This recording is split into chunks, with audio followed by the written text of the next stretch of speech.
Hey, welcome to Project Recovery, a podcast about addiction. More importantly, it's about recovery.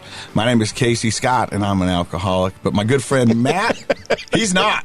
I haven't heard you say that like that on the show. That's funny. Why'd you say that? Well, I don't know. Sometimes things just pop in my head. Are you comfortable saying that? You know what? I really am. I'm 100% comfortable saying I'm an alcoholic. And maybe you're not because I talk a lot, but you might be shocked of how many times I tell people that I'm an alcoholic a day. Really? Yeah, and it just comes out so effortlessly, and I'm not embarrassed by it or anything. Like if I'm at a golf tournament and people come up and go, "Hey, do you guys want some shots?" I go, "I can't. I'm an alcoholic." And every once in a while, someone will be like, and I go, "No, I'm serious." You know, and then I say something like, "Because if I start drinking now, things are going to get ugly." Right. And but yeah, I don't have a problem telling people that I'm an alcoholic. But you're going to beat everybody on the back nine if they've been doing shots in the beginning. Still, there are some people who can drink and play better golf. Yeah, that's true. And that was the lie that I told myself for so many years, that I needed that 4-beer buzz to control my swing thoughts and just kind of get out there and relax. But the reality was I could never keep that 4-beer buzz. No. And so my golf game just went to crap. Right now, I'm not trying to be boastful, but my handicap's an 8. Wow. And that's it's impressive. never been below 10 in my whole entire life. And I've been golfing with my father since I was 12. Yeah. And so I really enjoy golfing, and I enjoy golfing sober, and I enjoy life sober. You can really enjoy it. Yeah. I hang out with some heathens. I know. And, you know, and they like to drink. And we've talked about it before, and I usually leave the party around 11 when people start getting cross-eyed and talking to your shoulder. Yeah. But I like the conversations that come up to it. And I was joking, and I was there with all my buddies, and we were on like the 7th tee or something like that. And I was just curious. I go, "Hey, guys, how many times has my name been thrown in your face when you've come home from golf drunk from your wives?" you know, like, "Hey, Casey seems to be able to do it. Yeah. Why can't you guys?" Yeah. You know, and a couple of them said, "Oh, no, we've heard it before." I'm sure they have. Yeah, you know. Yeah. But I don't know. Let me jump in with a question. Can I jump in a question while you're stammering? Yeah. I want to know what you would have thought of somebody 10 years ago, 20 years ago. You're out golfing. Somebody says to you, "Who wants shots?" And they said, "No, I'm an alcoholic." Like, what would your reaction have been? I'm ashamed to answer. No, I'm curious I would have done everything I could to see if I could break that guy. to see if you get him to drink. Yep. Yeah. Why do you think? Because I didn't want proof out there that you didn't need alcohol to have a good time. Yeah. It's a little threatening, huh, to have somebody there who. Yeah. Yeah, I think that happens to people when they announce, like when they're straightforward and honest. I think sometimes they get that pressure. Like I was golfing with this guy the other day, and they were at the turn. They were going to get beers, and he wanted to give me a beer, and I was like, "Nah, I'm good." And I didn't at that point. I didn't tell him I was an alcoholic, and he's like, "Wait, come on, man. It's a Friday," and I was like, "I'm good." And then we were teeing off, and I went, "I'm an alcoholic." And then he spent the next 5 holes apologizing to me. Oh, did he really? Yeah. And I was like, "Hey, look, you don't have to apologize. Yeah. I mean, I'm okay." And that didn't offend me. That didn't threaten me. I didn't take it in any way bad. Yeah, I don't think you get offended. No. Yeah. But 10 years ago, I would have said, "What? What's wrong with you?" You would have kind of teased him and coerced him. And I'm ashamed of that. Yeah. Well, but I mean, okay, I think all of our feelings are valid. Yeah. I do think that feelings have information in them. And so sometimes we get hung up on a feeling like shame, and then we just stay with it, and it doesn't really serve us any good. So it's good to shift from the feeling to asking yourself, what's the information? So if you would have felt ashamed back then. And inferior. Okay. I would have felt inferior. Yeah, 100%. Like, how can this guy go out and have fun without this? Because the lie I told myself is this is the only way I had fun. Yeah. Or the only thing I associated with fun. So it threatened your reality of how you managed your life. Yeah. So that's some good self-knowledge to realize that, like, you weren't just drinking for fun. I mean, you were kind of drinking to hold everything together. And when somebody threatened that with their comment of, "I'm an alcoholic, I don't drink," that was hard for you to manage. I'm not blaming anybody for my alcoholism because I know that it was, what I did. But to be fair, I was conditioned. I was groomed, if you will, to thinking that alcohol was the only way to have fun. And it's the way that people had the most fun. From the movies I watched as a kid. Oh, well, yeah, definitely. To college life, to when I first got in my early career, who my job was the party guy.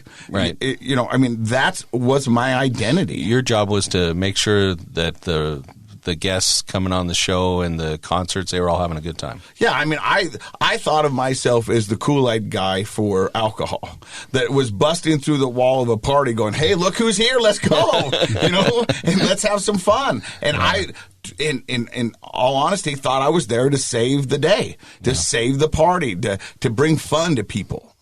Well, I mean, in some ways you were, right? I mean, that really was technically your job, was to entertain people, and it still is, but you can do it sober now. And we had some fun, and that's one thing that I struggle with, because now my kids are getting to the age where alcohol's at parties. My oldest is all going off to college, and I still talk to her, and she told me she hasn't drank yet, and I think she would tell me the truth. Yeah. And she hasn't, but some of her friends are. Sure. And she goes, your dad just doesn't appeal to me right now. And I like that, and we have those conversations. But I have a hard time when they ask me, was it all bad? Yeah. Because it wasn't. Well, I think to be credible, you have to be honest, and you have to say there's a really reason why people look like they're having fun, because the first few drinks you loosen up, and it does that little buzz and it feels good, but then even if you're not an alcoholic, it goes south pretty quick if you keep drinking. Yeah, if you overshoot your window, you overindulge, or you're hungover the next day. There's a lot of downfalls. And the problem is teenagers and young adults already are terrible at making decisions. Impulse control is horrible. Yes, it really is. And a lot of that has to do with the last part of your brain to develop, your frontal lobes, is the part where we have impulse control.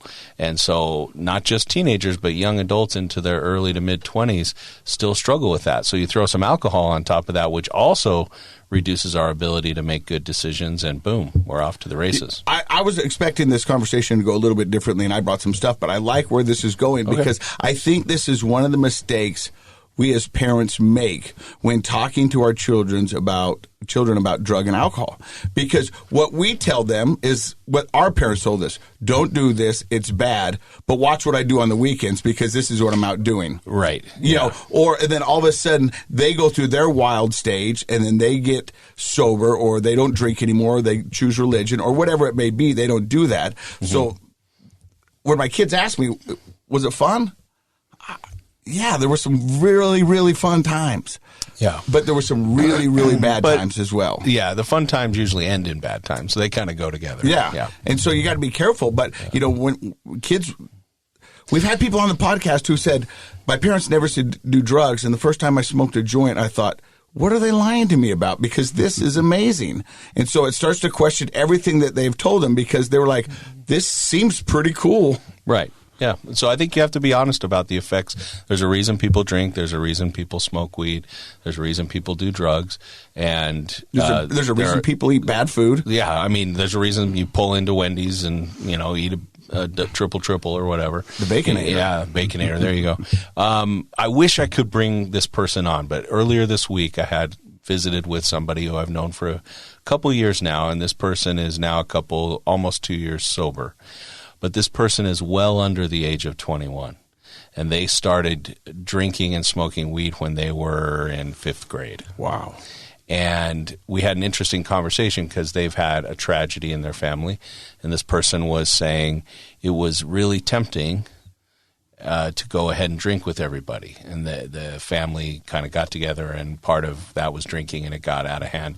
And this person was having this real quandary in our session between, I wanted to just be able to get drunk and numb out and leave it all behind like everybody else was doing. And then the other part of me knew that would make me feel terrible. It wouldn't make anything better. I'd feel worse tomorrow. I'd feel ashamed. And they chose not to.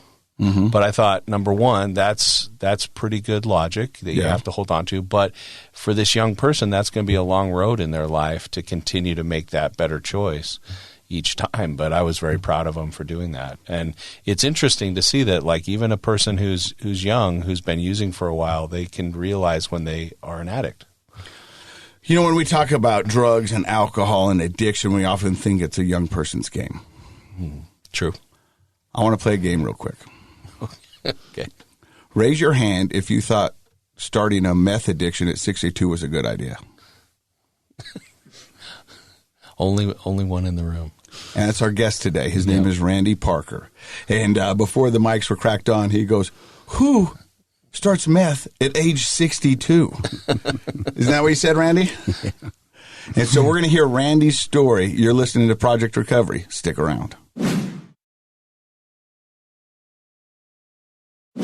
Welcome back to Project Recovery. I'm Casey Scott. That's Dr. Matt Woolley. He's a clinical psychologist. Our guest today is Randy Parker. He started meth at the age of 62. He's 69 now, and he's got 399 days of sobriety underneath his belt. Well done. How are you doing, Randy? I'm doing great. Yep. Off air, you told me this is the best you felt in a long time.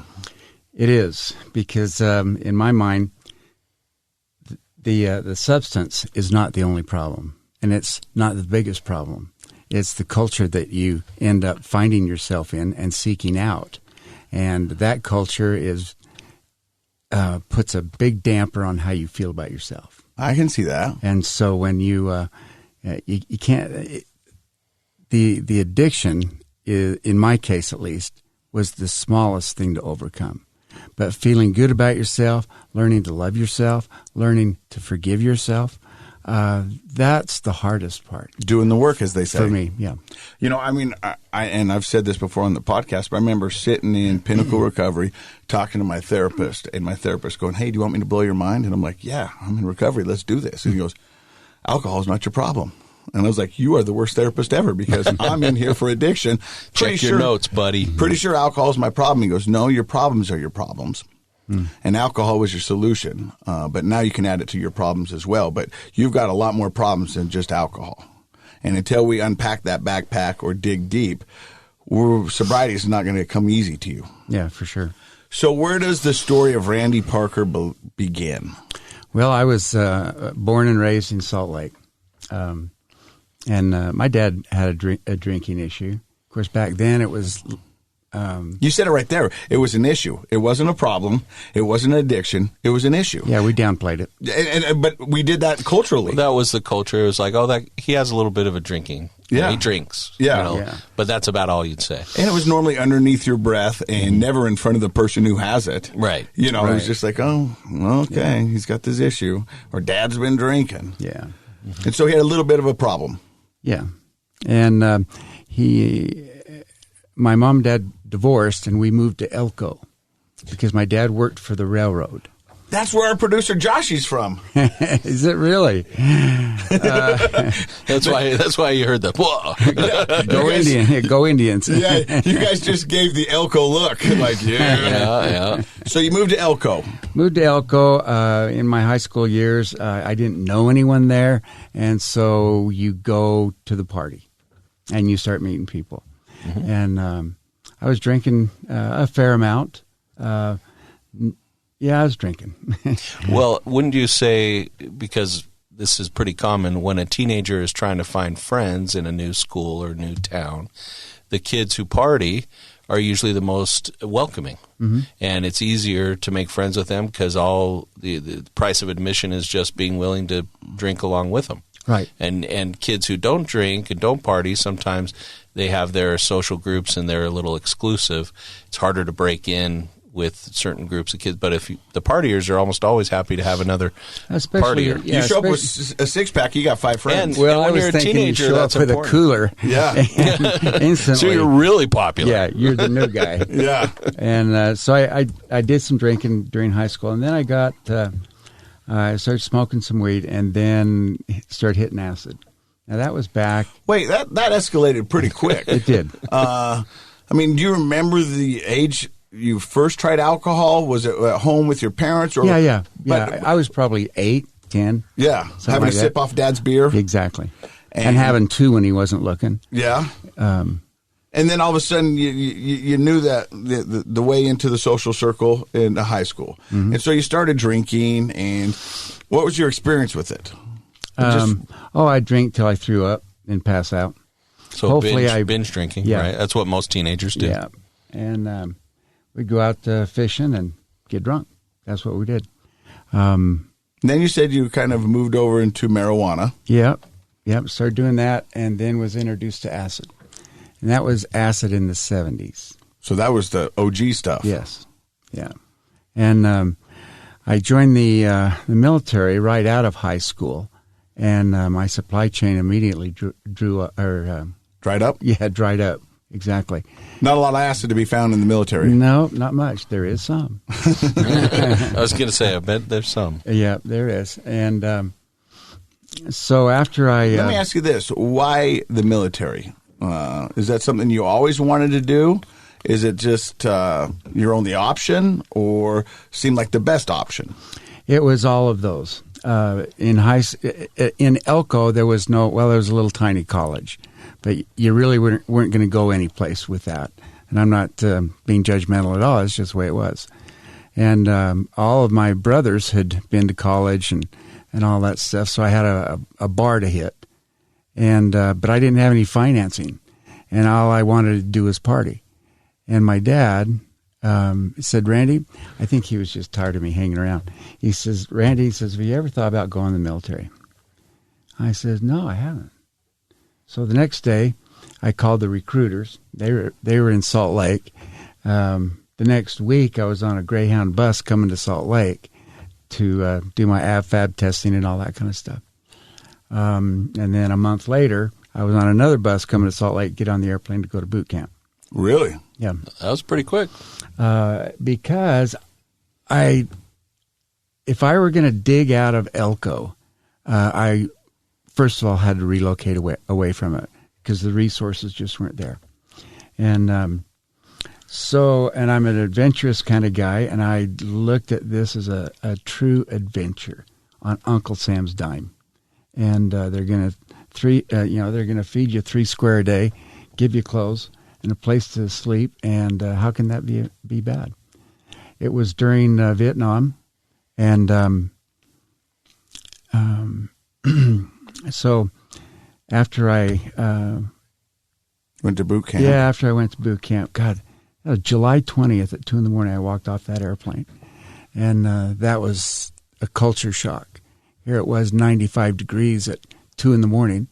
and 90% humidity. Near Vietnam? Yeah, no, it's in San Antonio. Okay. Yeah, for boot camp. And after that, in boot camp, I went to Biloxi, Mississippi for some training. And then once you get out of boot camp, the world's open to you again.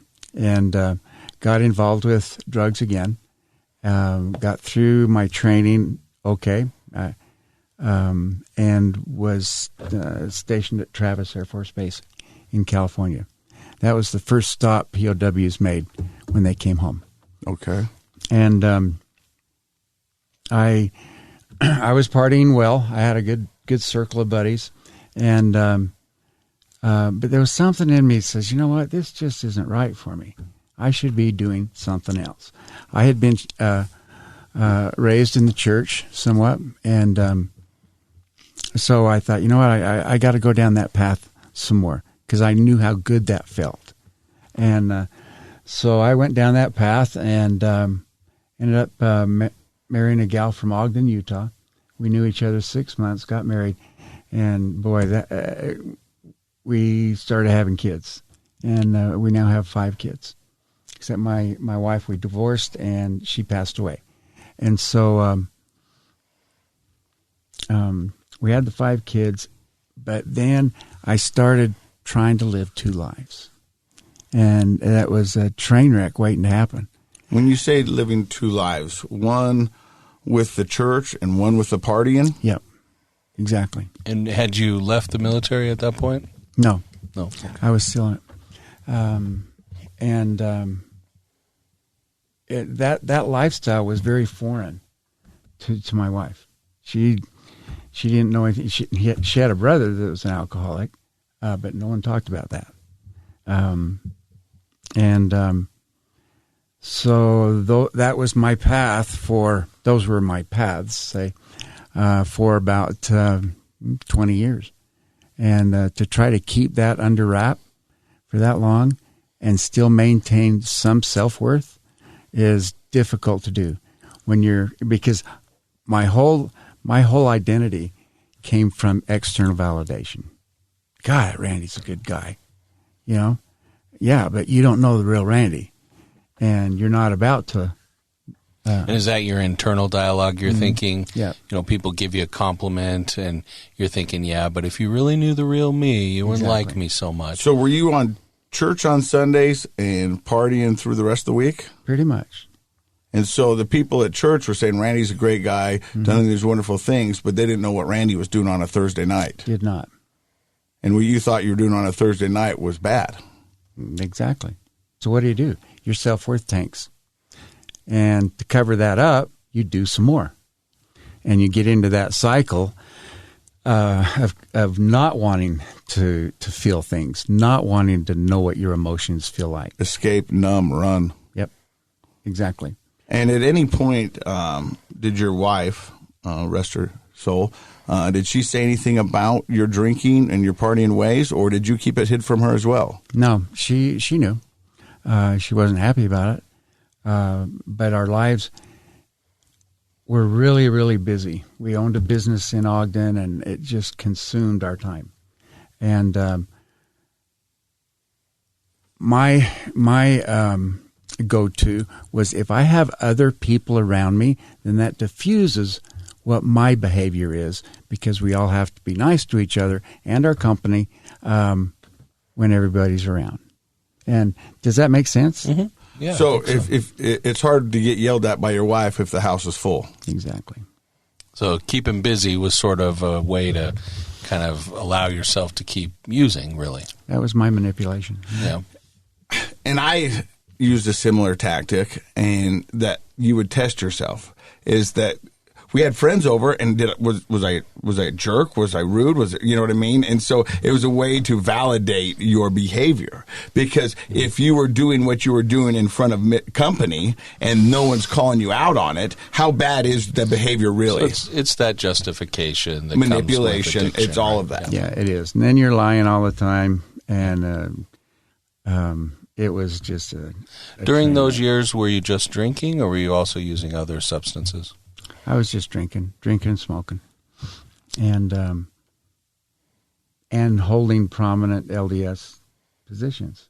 So then you're lying at church to get, because they're asking you, for those who don't know, to hold a position and be in 100% good graces with the LDS Church. You have to follow the law, Covenants? Word of wisdom? Word of wisdom. There, I was trying to say law of chastity. I don't know. I got sex on my head, I guess. But law, the word of wisdom, and that means you can't drink, can't smoke, all those things. Right. So the reason I bring that up isn't to call you out, because I know you're calling yourself out. I'm here. But I'm trying to sort of emphasize your point of destroying your self-worth. When we lie, and if we lie on a regular basis about something, then we start to think of ourselves as a liar. And being a liar is not anything good in our society, right? So there are all these places in life where you're slowly chipping away at your self-esteem and your self-worth. And over time, that really does drag a person down. And like you said, the worse you feel, it's sort of that, well, might as well drink to feel a little better. So it's a hole. It's a spiral downward, right? Yeah. You keep that going for a while. 20 years, you said. Yeah. And then we divorced. Did you divorce because of your behavior? Yeah. Mm-hmm. That's exactly, well, for the most part. There's always other stuff that feeds into it, because you can't just have an addiction. I mean, you suck everything into it. Yeah. I was very, very fortunate to have never been pulled over, never got a DUI, never got arrested. My record was spotless, and which is pretty amazing if you're drinking every day for 20 years. Mm-hmm. Yeah, not too many people get that lucky. And then after we divorced, then the party really got heavy, and I had cancer. I was treated with radiation, and it did its damage, and it did a lot of damage, and so I had a lot of bad pain. And so to treat that, they give you bottles of pills. This was how long ago? 10, 12 years ago. 10, 12 years ago, and we've talked about it on the podcast before. It was a different world back then when it really was with opioids. Yeah, I would say from mid to late 90s to the first decade and a half of the 2000s, we were really in an opioid crisis. It started to turn around, thankfully, in the last, but just 5 or 6 years, really. So they were giving you all the things. Oh, everything. Yeah, Norco. Tylenol 3s, fentanyl, OxyContin, morphine, the whole spice rack. And did that ever seem to alleviate you from the pain? No, it didn't do anything for the pain. So why'd you keep taking them? Because I had them. Because I was an addict at that point. And do you remember when all of a sudden you realized that it wasn't helping with the pain, but you still, because you just said you were an addict, but did you ever have that conversation with yourself? It's like, these aren't doing anything, but I can't stop them. Yeah, well, I didn't want to stop them either. Were you getting a euphoric feeling from them? No. Were you drinking as much? No, I wasn't drinking as much. I cut that way back when I started on the opioids. And after a year of opioids, I thought, this isn't the way I want to live the last years of my life. And you're already thinking about the last years of your life. Exactly. Is that how bad it was? Yeah, it was, because I had lived the lie for so many years that my self-worth is in the sewer. And so how do you get out of that when you've brought so much shame onto yourself, and traumatic shame from your childhood gets stacked in there? So you usually start contemplating taking your life. Depression and hopelessness, right? Exactly. Yeah. And so it was on a Friday night. I thought, you know what, I got enough morphine to light this whole town up. I can take it, end it, pain's over, or I can flush it and see what happens. So I chose the latter, and had the worst weekend of my life.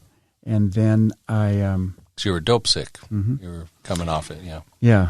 I went to the doctor the next week. Gosh, she chewed my butt out. She says, Randy, you could have killed yourself.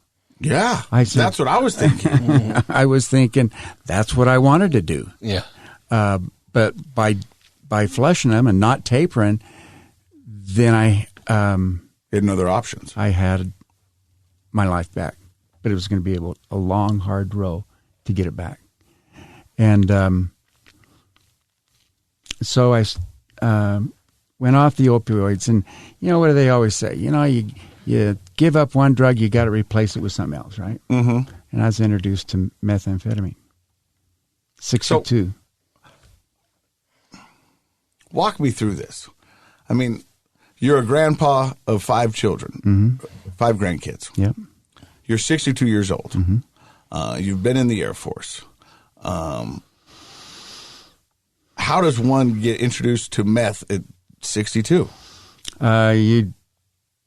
Usually it's a friend of a friend kind of thing. Mm-hmm. Had a neighbor, and I knew he was into drugs, and so I asked him, "Hey, do you know anything about this?" And he says, "Oh yeah, I do." And that's when the party started. So you quit the opioids. What was the motivation to go cold turkey? You kind of presented it as an alternative to suicide. Were you expecting to live a sober life? Were you thinking, okay, I'm going to choose between suicide and sobriety, or were you just wanting to get off the opioids? I don't think my thought process had that much clarity to it. I knew I felt like crap. And what I had been doing certainly wasn't helping. Mm-hmm. And it wasn't working. And so my back door led to my front door. And so I could get off of the opioids and see what's out there to help me get my life back, because I didn't have it. And you thought meth was going to work? Yeah, I thought meth was a good option. Yeah. Well, what was it about meth that you thought? I didn't know anything about meth. Yeah. And so Tell me about the first time you tried meth. First time I tried meth, I was awake for 3 days, and I had no idea what to expect. I had no idea of the effects of it, how long the effects would last, what the side effects were, the nutrition and hydrating and all that stuff. I had no idea what that was like. And so I just learned it on my own, and for the grace of a couple of guys there, helped me live through it. So you do meth, you're up for 3 days. How instantaneously does that addiction take hold? Instantly. Mine was. It was like, holy crap. And I started at my peak of meth. I'd stay up 7-8 days. Holy cow. And at my age, that's not a safe thing to do. No. And a diabetic. Well, I'm going to be honest with you. At any age, that's not a good thing to do. Yeah. True. But And you're also diabetic. right. And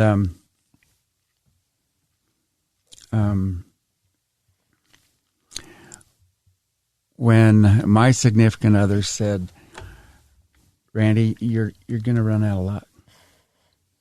And if you're going to do it, you're going to do it. There's nothing I can do to keep you from doing it or not doing it. So, is this a new lady in your life? Mm-hmm. Yep. And we'd been together 8 or 9 years, and so she knew me well, and she says, "But see, I used right under her nose for 6 years." Meth? Yeah. And she didn't pick up on that? She had never been introduced into that world. She had no idea what it was like or what it was. She'd had a relative die of alcohol, and so she just had no idea what the drug world was about. And I'm too old to think I knew everything about it. I just scratching the surface is what I was doing. And so not only was my luck going to run out, and when she says, there's nothing I can do because you're going to do it if you want to, but please do it for yourself. And that was 400 days ago. So your rock bottom was heart to heart from your significant other. Right. What about that conversation motivated you to get into treatment? I wanted to, it wasn't getting off the drugs and stuff. It was, I wanted to find an authentic me that I could look in the mirror and say, you're a good person. And to say, come on, guy, we got it. We love each other here.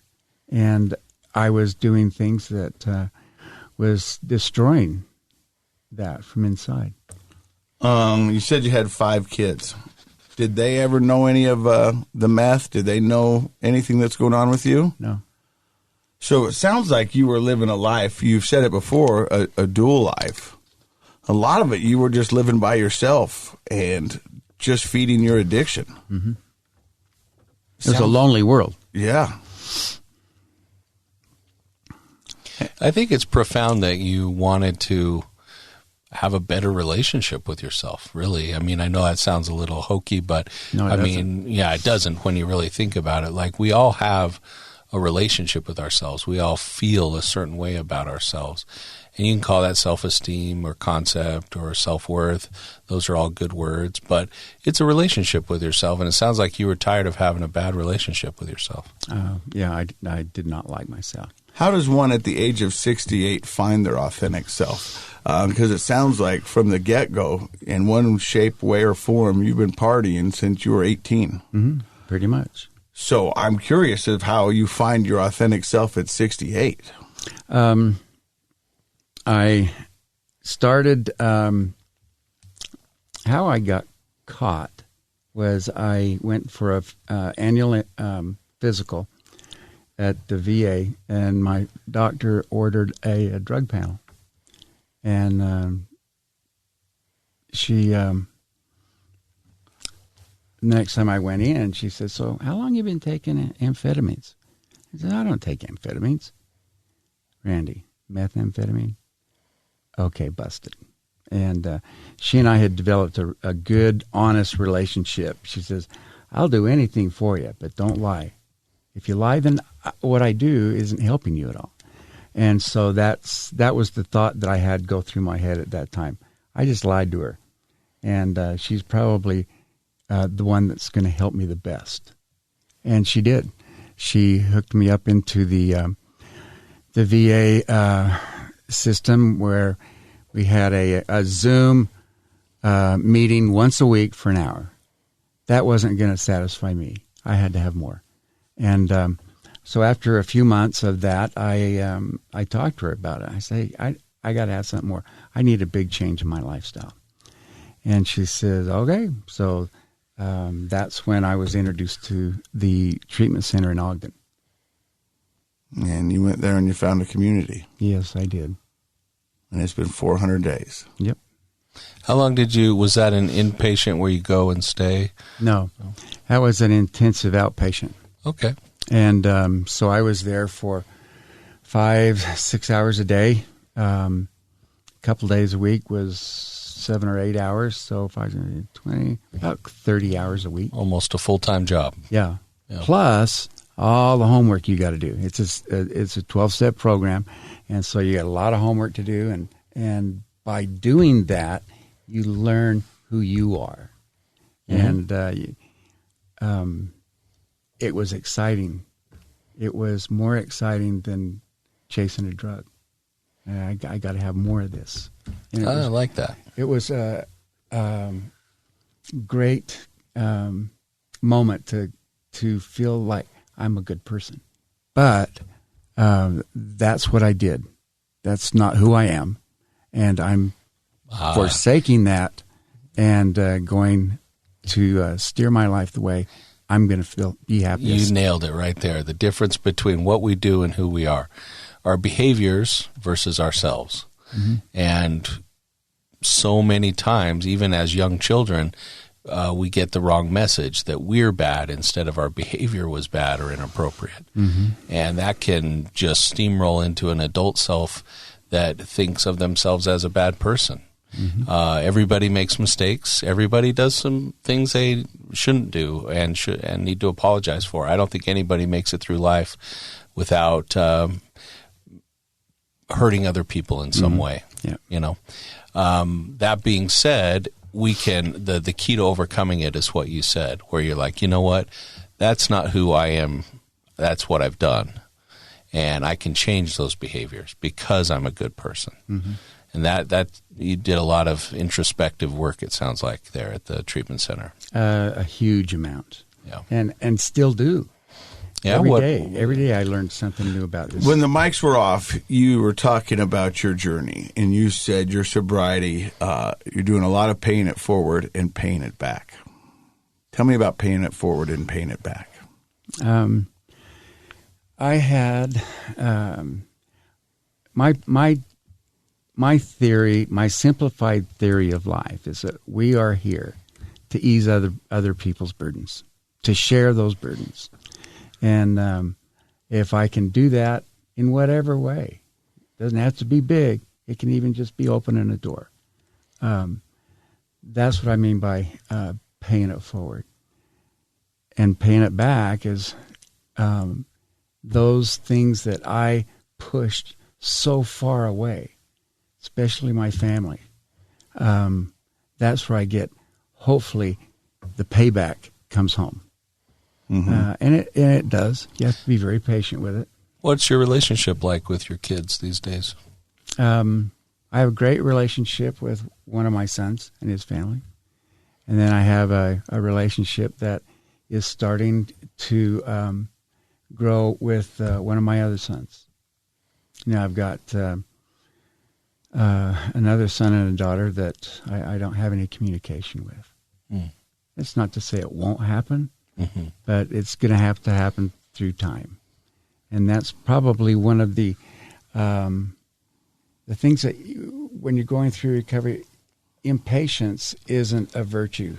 I mean, impatience doesn't come easy to an addict because they want what they want and they want it now. Instant gratification. Yep. No matter if that's a drug or a liquid or a relationship. And so I've had to learn to step back. Recovery takes time for everybody. Mm-hmm. And all I can do is be my most authentic, good self. And if that is recognized, then we're in. But if they choose to be captivated or choose to be prisoner of just hate, I don't want to live in that life either. And if I can help them with that, hopefully. Randy, do me a favor here. Describe who you thought you were during your party years. If somebody was to describe Randy, what would they say? Which Randy? The guy that you thought you were. I was very generous. Generous with my time and my resources, my home. We had our home opened up almost all the time someone was living with us, just to help somebody out. But what did you think about yourself? I didn't like myself. I did not like myself. Is that because I knew the other part? Because I want to read you what a mutual friend of ours said about you. This is from Lizzie Dankers. Randy Parker is a veteran. He's a great guy. He will bend over backwards to help people get sober. He goes to check on people who aren't answering, pays for their groceries, paid rent for a few people, gives rides for meetings. He's just a great guy. I agree to that now. Because now I know I can. And I can provide that. What if somebody had said something complimentary about you like that back in your days of use? Would it have been so easy to accept that as who you were?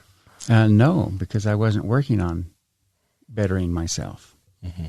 It was just shallow because it wasn't who I wanted to be. I mean, it's what I wanted to be, but I couldn't do it the way that everyone else wanted me to, I guess.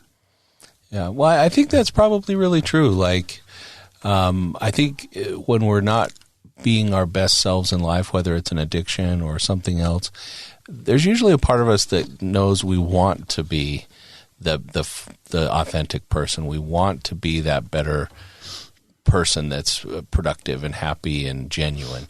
And, I think we have to listen to that at some point so we can try to work on becoming that person. Mm-hmm. But it can be really hard when you feel a huge dichotomy between who how people see you and how you see yourself. That it's pretty impressive that now that I like the fact that this is probably the first conversation we've had where the person behind the microphone there is saying that self-improvement. Like, I know that's a theme of every recovery, mm-hmm. but I mean, it seems like that's the core center for you, was learning to love yourself mm-hmm. and be okay with yourself. And I think that's a beautiful response to an addiction. Like, you crush that addiction with self-love. And I think that's amazing.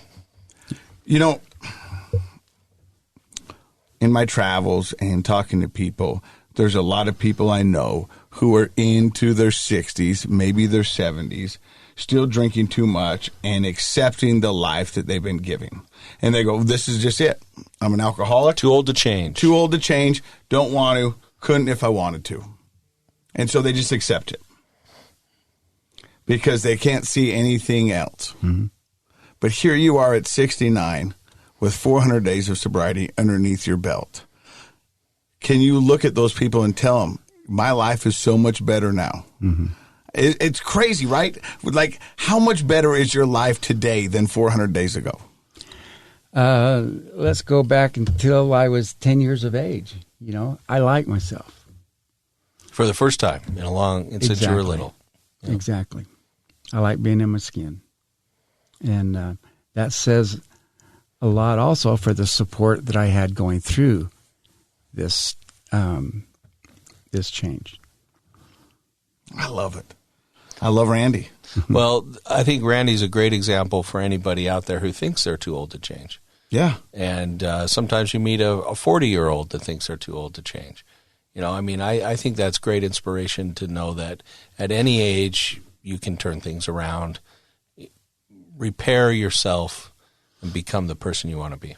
Well, I think you're an amazing person. I think your story is going to help so many, and I'm blessed and fortunate to be able to say I know you and I consider you a friend, and thank you for sharing your story. You're welcome. Dr. Matt, pretty amazing. I love this because I feel like this is a really authentic solution to like becoming your best self, liking yourself, doing that introspective work. I think a lot of times as adults, we get so scattered with family and work and other obligations that we forget to develop ourselves. And so that self-development goes by the wayside. I think there are a lot of adults that struggle with how they feel about themselves. And I think, Randy, you're a great example of make that a priority. Even if you're not an addict, you might be really struggling with self-esteem and self-worth. Mm-hmm. And those are some of the core aspects of depression. And so when I talk with somebody who's depressed, they rarely feel really good about themselves. So you're doing much more than just helping yourself not be addicted. You're also reducing depression in your life and building self-esteem. I think you're a wonderful example of that. So thanks for sharing that on our show. Thank you. And he's a wonderful human. Yeah. This is not the right place to do it, but I want to do it. Tell us again when you bought meth that they thought you were an undercover cop. I walked in. Just so the listeners know, Randy does not look like a drug addict or user of any kind. He said one time he was buying meth and they're like, "You're an undercover cop." And he's like, "No, I'm not." Yeah, I walked into the place and boom. They all scattered? Yeah. You hear doors slamming and windows breaking. What's going on? Oh, they think you're a cop.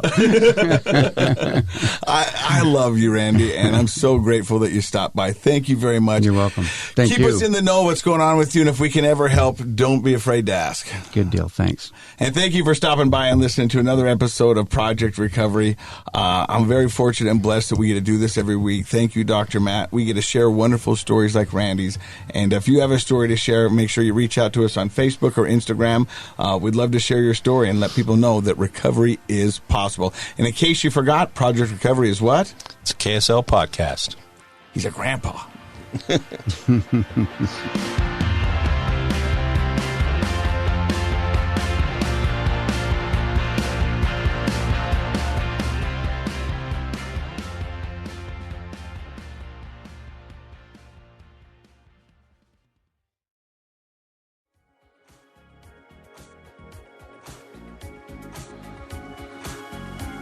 The contents of this program are for informational purposes only. The program is not intended to be a substitute for professional medical advice, diagnosis, or treatment. Always seek the advice of your physician, licensed therapist, or other qualified health provider with any questions you may have regarding a medical condition. Never disregard professional medical advice or delay in seeking it because of something you've heard on this program. KSL does not recommend or endorse any specific tests, physicians, products, procedures, opinions, or other information that may be mentioned on the program. Reliance on any information provided on the program is solely at your own risk.